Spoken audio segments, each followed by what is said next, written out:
Unya enema bi a akoso an bia na kan wasam say 24-hour economy market no.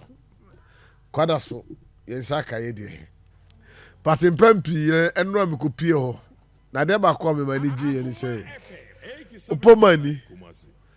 Amane nipa behu wo saa asase no so e da ho no.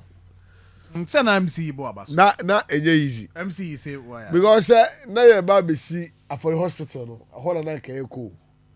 Ti amanfo da ye bubu ye ni nyina na Kwame Kwakye so afa na we di assembly man foforo. Eze Kwame Kwakye ko amia bubu ye dan. Up to date bi kura nkasa me ho.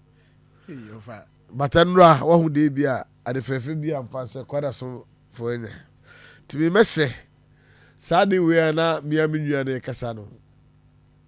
Na me ne no eya adwene pa se bia mo be ye ni ba bia wo. Na de ha me say cost na one farmer.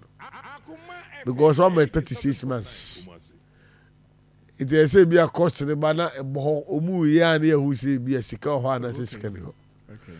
Because eno mo die. Oh no, I mean sika dey ho. Sika dey abia. Say die bia no. Oh no, me I'll because yeah kasaro say bia contractor no. Ebetime issue 36 months. 36 months na kasaro ne bia yakọ abato so asaba o. Another make count say because you say no kanyeti akra no face one na yehu sika e this year. Ebi say yes de ne bia ka ye nyina so ne okay mi. Ti me stress a yini de o project e wo ne banner so say bia sika say e na bi edwa no o man pay di abase bia ye mfanye sa project no. Me vi say o no ankasa o timi yes ade na e be boa no. Na ne ma so etimi nkoso. Okay, nana mama hen so chia.